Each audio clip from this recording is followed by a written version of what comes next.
नमस्कार, आदाब, सत श्री अकाल और खुशामदीद। Very very good evening to all of you people. This is Kumar Amit और आप सभी का एक बार फिर से स्वागत है आपके इस छोटे से और प्यारे से प्लेटफॉर्म के ऊपर, जहां पर हम लगातार बेसिस पे आप सभी के साथ बीबीए, बीकॉम और बीकॉम ऑनर्स से रिलेटेड कंटेंट लाते रहते हैं। आज का वीडियो काफी इंपॉर्टेंट रहने वाला है उन सभी स्टूडेंट के लिए जिनके यहाँ पे सिलेबस में आपका बिजनेस मैनेजमेंट सब्जेक्ट इंक्लूड किया गया है। ऑलमोस्ट आपके एग्जामिनेशन स्टार्ट हो चुके हैं और जो बिजनेस मैनेजमेंट अपने आप में एक इंपॉर्टेंट सब्जेक्ट हो जाता है कॉमर्स वाले बच्चों के लिए, तो आप सभी के लिए मैंने 4-5 यूनिवर्सिटीज को अंडरस्टैंड करने के बाद, उसके एग्जामिनेशन के पैटर्न को अंडरस्टैंड करने के बाद कुछ इंपॉर्टेंट क्वेश्चंस मैं आप सभी के लिए लेके आया हूं। आई थिंक अप्रोक्सीमेट हम 15 क्वेश्चंस पे डिस्कशन करेंगे, जिनको अगर आप लोग 15 क्वेश्चंस को बना लेते हो तो ऐसा मेरा उम्मीद है, ऐसा मेरा मानना है कि आपको एग्जामिनेशन में, अपने फाइनल एग्जामिनेशन में काफी हेल्प मिलेगी। ये आपका बूस्ट रहने वाला है अपने एग्जामिनेशन में कुछ बेटर स्कोर करने के लिए। तो कौन से वो क्वेश्चन रहने वाले हैं, विदाउट वेस्टिंग द टाइम चलिए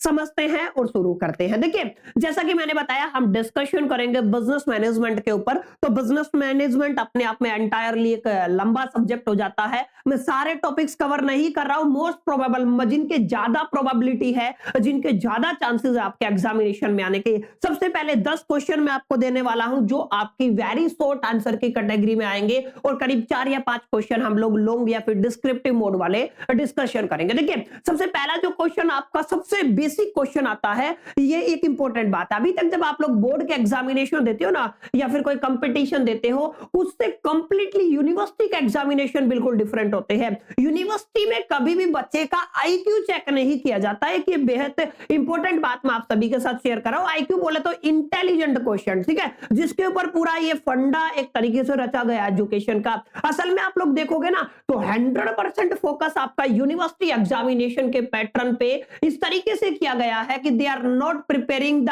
आईक्यू ऑफ द स्टूडेंट। अगर मैं मेरी लैंग्वेज में अगर आप लोग बात करते हो तो मैं उसको आईक्यू ना कह के, आईक्यू जिसको आप लोग क्या कहते हो, इंटेलिजेंट क्वेश्चन, हम इसको आईक्यू कहते हैं, ठीक है। ये आईक्यू नहीं है। अगर आप थोड़ा ध्यान से देखोगे तो मैं इसको कहता हूं एमक्यू। एमक्यू का मतलब क्या होता है, अकॉर्डिंग टू मी, ये माय पर्सनल एक्सपीरियंस से मैं आपको बता रहा हूं।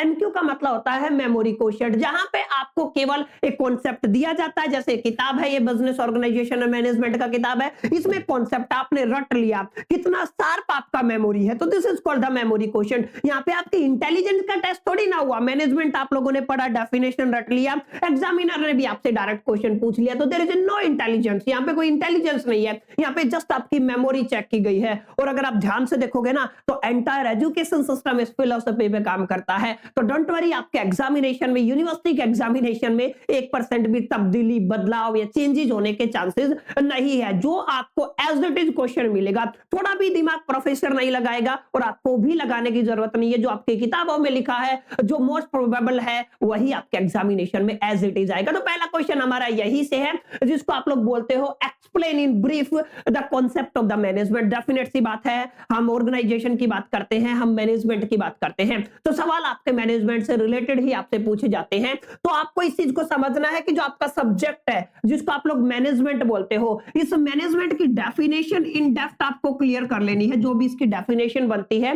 This is going to be very very important. और ये पहला सवाल, पहला क्वेश्चन हो जाता है आपकी इंपॉर्टेंट क्वेश्चन की सीरीज का। अब बात करूं सेकंड क्वेश्चन की, तो सेकंड क्वेश्चन बड़ा आसान है। आप सभी लगातार बेसिस पे इस चीज के ऊपर डिपेंडेंसी भी रखते हो। आप लोगों ने न जाने कितने ही मोटिवेशनल स्पीकर्स को सुना होगा, और यहाँ पे आपको फर्क समझ में आना चाहिए। मोटिवेशन और एक दूसरा शब्द होता है इंस्पिरेशन। हालांकि मैं अपनी तरफ से बता रहा हूं, लेकिन आपके एग्जामिनेशन में मोटिवेशन तक ही सीमित रहेगी कहानी, क्योंकि आपके सिलेबस में मोटिवेशन। और आप सभी को पता है, जब कोई ऑर्गेनाइजेशन और मैनेजमेंट काम करता है तो उसके अंदर जो भी टीम वर्क होता है ना, तो एक लीडर का काम है कि ऊपर से नीचे तक, टॉप से और बॉटम तक, हम मैनेजमेंट जो आपका है, आपकी जो वर्क फोर्स है, उसके अंदर एक प्रॉपर मोटिवेशन डाल सके, आपका जो वर्क फोर्स है वो प्रॉपर मोटिवेट हो सके। तो यहां पे मोटिवेशन की अपनी एक इंपॉर्टेंस रहने वाली है बच्चों। तो आपको ये पता होना चाहिए what is exactly the meaning of motivation, and motivation किस तरीके से किया जाता है, एक लीडर का या फिर एक ओनर का, व्हाटएवर यू कैन से, एक मैनेजर का। इसके एग्जैक्टली कौन सी स्किल है जिनको मास्टर करके, जिन पे महारत हासिल करके, जिनके ऊपर विजडम हासिल करके आप अपनी जो एम्प्लॉयज है, आप अपनी वर्क फोर्स को या अपने टीममेट को प्रॉपर तरीके से मोटिवेट कर पाए। तो इस तरीके से आपका दूसरा क्वेश्चन इंपॉर्टेंट है जो एग्जामिनेशन के लिहाज से काफी इंपॉर्टेंट रहता है। चलिए बढ़ते तीसरे क्वेश्चन की तरफ। Explain the planning concept. आप सभी को पता है ऑर्गेनाइजेशन में या बिजनेस मैनेजमेंट में प्लानिंग एक अहम हिस्सा रहता है। हर जगह हम प्लानिंग के ऊपर ही डिपेंड रहते हैं। न केवल आप इन टेक्स्ट बुक की हम बात करें, न केवल बिजनेस वर्ल्ड की बात करें, न केवल कॉर्पोरेट वर्ल्ड की बात करें, बल्कि हम अपनी पर्सनल और प्रोफेशनल जिंदगी में भी हमें प्लानिंग करनी पड़ती है। हमें प्लानिंग के हिसाब से ही चलना पड़ता है। और अक्सर जो प्लानिंग नहीं करते हैं उनकी जिंदगी just like a temple run. आप सभी ने खेला होगा, उम्मीद मैं ऐसा करता हूं। वहां पे देयर इज नो डेस्टिनेशन, घूमते रहो और at the end life will be and. तो एक ऐसा सिनेरियो क्रिएट हो जाता है जहां पे विदाउट द प्लानिंग चीजें होती है। तो planning is a important aspect of your entire management and the business organisation as well as the business. तो आप इस चीज को बड़े इत्मीनान से समझ के जाइएगा, पढ़ के जाइएगा कि what is the meaning of planning और प्लानिंग कॉन्सेप्ट होता क्या है। ये एक इंपॉर्टेंट क्वेश्चन आपका रहता है। आगे चलिए, अगले क्वेश्चन आप थोड़ा ध्यान से समझिएगा। लीडरशिप अपने आप में एक बड़ी इंपॉर्टेंट कलाकारी है, स्किल है, आर्ट है और साइंस है, ठीक है, जिसको आपको मास्टरी करना पड़ेगा, समझना पड़ेगा, परफॉर्म करना पड़ेगा, जिसके ऊपर आपको विजडम हासिल करना होगा। और यहाँ पे कैरेक्टरिस्टिक पूछा गया है। मैं आपसे बोलूंगा लीडरशिप से रिलेटेड जो भी आपके चैप्टर्स डाले गए हैं आपके यूनिवर्सिटी के एग्जामिनेशन के लिहाज से आपके सिलेबस में सारे पढ़ के जाइएगा प्लीज। लीडरशिप से हमेशा से क्वेश्चन आता है, चाहे वो लीडरशिप की डेफिनेशन की बात हो, कैरेक्टरिस्टिक्स की बात हो, एडवांटेज डिसएडवांटेजेस की बात हो, या फिर लीडरशिप को कैसे मास्टर किया जाए इस पे बात हो। तो ये इंपॉर्टेंट टॉपिक है। अलॉन्ग विद मैं क्वेश्चन आपको लेके आया हूं, ये एक इंपॉर्टेंट टॉपिक बनता है जिसको आप लोग डेफिनेटली अपने एग्जामिनेशन के लिए प्रिपेयर कर सकते हैं। अगला है मैनेजरल कंट्रोल के 4 कैरेक्टरिस्टिक बताने हैं, किस तरीके से एक मैनेजर पूरे सिस्टम को, एंटायर सिस्टम को कंट्रोल करता है। और मैनेजरल कंट्रोल के 4 कैरेक्टरिस्टिक आपको बताने हैं। ऑर्गेनाइजेशन डेफिनेट सी बात है। आपके कंप्लीट सब्जेक्ट का नाम क्या होता है? Business organisation and management. कुछ किताबों पे जो टाइटल लिखा होता है वो बिजनेस मैनेजमेंट लिखा होता है। जो थोड़े से कम पॉपुलर जो किताबें हैं जिनका टाइटल होता है बिजनेस मैनेजमेंट, लेकिन मैं आपको बता दूं जो काफी रेपुटेटेड किताबें होती है, जस्ट लाइक मैं टैक्समैन की बात करता हूं, तो आप लोग यहाँ पे ध्यान से देखोगे तो बिजनेस ऑर्गेनाइजेशन एंड मैनेजमेंट है। तो आपको किताब के टाइटल का तो पता ही होना चाहिए, आपके अपने सब्जेक्ट का क्या मतलब होता है। तो ऑर्गेनाइजेशन भी आपको पता होना चाहिए, आपको बिजनेस मैनेजमेंट भी आपको पता होना चाहिए। दोनों इंपॉर्टेंट टर्मिनोलॉजी है, क्वेश्चन आने के चांसेस ज्यादा है। चलिए आगे चलते हैं। अगला जो आपका क्वेश्चन रहेगा माय डियर फ्रेंड्स, अगला जो क्वेश्चन आपका रहता है वो बेसिकली आप देखोगे तो अगला क्वेश्चन रहेगा x theory of motivation. Motivation की हमने बात की थी, तो मोटिवेशन के अंदर ही आपकी एक एक्स थ्योरी आती है जिसके ऊपर आपको काम करना है, ठीक है ना। ये आपकी एक इंपॉर्टेंट थ्योरी यहाँ पे रहने वाली है। अगला क्वेश्चन अगर हम देखें तो अगला क्वेश्चन है एक्सप्लेन द कम्युनिकेशन कॉन्सेप्ट। देखिए कम्युनिकेशन अपने आप में एक बहुत अहम जिसको स्किल बोलते हो वो हो जाती है। अगर आप कम्युनिकेट नहीं कर पा रहे ना, आपने किसी भी स्किल को मास्टर किया हो, आप लोगों की वो स्किल पे मास्टरी अधूरी रहती है। क्योंकि एक इंफॉर्मेशन जब मैं डिलीवर नहीं कर पा रहा है, कम्युनिकेट नहीं कर पा रहा है सामने वाले के साथ, तो यहाँ पे थोड़ा सा प्रॉब्लम हो सकती है। तो बिजनेस ऑर्गेनाइजेशन एंड मैनेजमेंट के अंदर माय डियर फ्रेंड्स आपका कम्युनिकेशन होना जरूरी है, और एक कम्युनिकेशन भी इफेक्टिव होना बड़ा जरूरी है। देखिए एक कम्युनिकेशन होता है, ठीक है ना।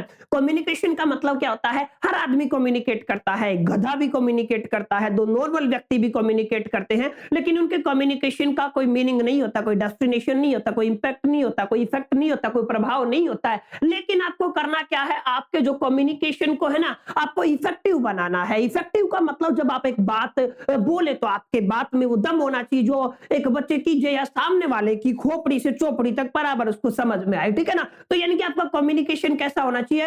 इफेक्टिव होना चाहिए, प्रभावशाली होना चाहिए, इफेक्टिव कम्युनिकेशन। और मैं हमेशा से अपनी ट्रेनिंग्स में भी बोलता था कि कम्युनिकेशन हर व्यक्ति करता है। You have a need to do the out of box communication. एकदम भयंकर कम्युनिकेशन आपको करना आना चाहिए, अपनी बात आपको रखना आना चाहिए, समझाना आना चाहिए। This is called the communication. और बिजनेस वर्ल्ड में, एक ऑर्गेनाइजेशन में या एक मैनेजमेंट की टर्मिनोलॉजी में कम्युनिकेशन की अपनी एक अहम भूमिका होती है। तो क्वेश्चन नंबर 9 था जो आपके एग्जामिनेशन के लिहाज से बच्चों काफी इंपॉर्टेंट हो जाता है।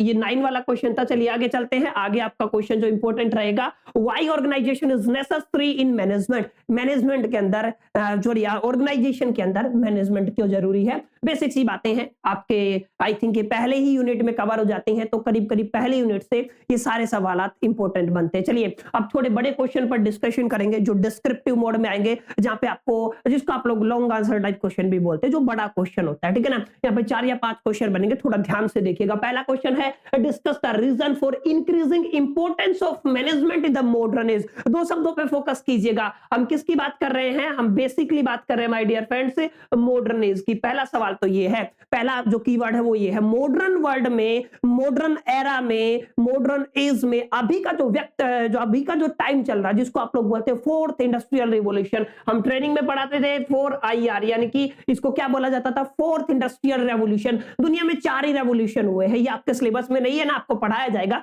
लेकिन आपको पता होना चाहिए 4 रेवोल्यूशन हुए हैं। हम फोर्थ इंडस्ट्रियल रेवोल्यूशन में है, और फोर्थ इंडस्ट्रियल रेवोल्यूशन को आप लोग मॉडर्न एज कह सकते हो। तो आपको पता होना चाहिए जो मॉडर्न एज में जो मैनेजमेंट की इंपॉर्टेंस है ना, वो इंक्रीज काय को हुई, मतलब किस लिए हुई है, ठीक है ना? तो किस लिए इसकी जो इंपॉर्टेंस है वो इंक्रीज हुई है, ये एक बड़ा सवाल है, ये डिस्क्रिप्टिव क्वेश्चन है। अगर आपने प्रॉपर तरीके से अंडरस्टैंड किया, कॉन्सेप्ट को डिटेल में स्टडी किया है ना, तो डेफिनेटली डिटेल में जिस बच्चों ने स्टडी किया है वही इस क्वेश्चन के आंसर को टैकल कर पाएंगे, नहीं तो ये डिफिकल्टी होगी और आपको पूरे मार्क्स इस क्वेश्चन में नहीं मिलेंगे। इंपॉर्टेंट है, इसको मार्क कर लीजिएगा। चलिए आगे चलते हैं, सेकंड क्वेश्चन की तरफ बढ़े। तो सेकंड क्वेश्चन है बच्चों आपका, describe the functional area of the management. Management के अंदर कौन सा फंक्शनल एरिया होता है? मैंने पढ़ाया था, मेरी वीडियो से भी अगर आप लोगों ने ध्यान दिया होगा तो सारे क्वेश्चंस मैं कवर करा चुका हूं। बाय द वे, अगर आपको नहीं पता है तो प्लेलिस्ट में जाइए, वहां पे बिजनेस ऑर्गेनाइजेशन एंड मैनेजमेंट की एक प्लेलिस्ट है, वहां पे डेफिनेटली आपको ये पूरी प्लेलिस्ट मिलेगी। सारे जो चैप्टर है मैं वहां पे कवर करा रहा हूं। सेकंड चैप्टर हम कंटिन्यू अभी कर रहे हैं, जहां पे हम रेगुलर बेसिस पे पढ़ रहे हैं। बहरहाल इस क्वेश्चन को नोट कर लीजिएगा। अगला क्वेश्चन, चलिए अगला क्वेश्चन है, what do you mean by the contingency approach. ये एक अप्रोच है, अलग अलग टाइप की अप्रोच है, मैंने पढ़ाया था, उसमें से एक ये है explain it's characteristic and utility. किस तरीके से इसकी कैरेक्टरिस्टिक रहने वाली है और यूटिलिटी रहने वाली है। लास्ट एंड फाइनल जो आपका क्वेश्चन रहेगा, डिफाइन द प्लानिंग। मैंने पहले भी बताया था, प्लानिंग से रिलेटेड क्वेश्चन पूछा जाता है एग्जामिनेशन में। प्लानिंग को एक्सप्लेन करना है, इसकी इंपॉर्टेंस, इसके ऑब्जेक्टिव और इसके नेचर को एक्सप्लेन करना। अगर आप ये सारी चीज करना सीख गए ना माय डियर फ्रेंड्स, तो डेफिनेटली होगा क्या कि you will be able to score better in your examination. अभी इस वीडियो को देखने से पहले जो आपका स्कोर करने के चांसेस थे, उससे कहीं बेहतर अगर आप स्कोर कर पाएंगे, अगर आप लोगों ने इन सभी क्वेश्चन को प्रॉपर तरीके से अंडरस्टैंड किया, समझा और प्रिपेयर करके गए। उम्मीद करता हूं वीडियो अच्छा लगा होगा। वीडियो अच्छा लगा तो लाइक कीजिएगा, फ्रेंड के साथ शेयर कीजिएगा, फर्स्ट टाइम आए तो चैनल को सब्सक्राइब कर लीजिएगा। बहरहाल इस वीडियो में इतना ही। चलिए मिलते हैं नेक्स्ट वीडियो में, जब तक के लिए मैं द बेस्ट, लकीप लर्निंग।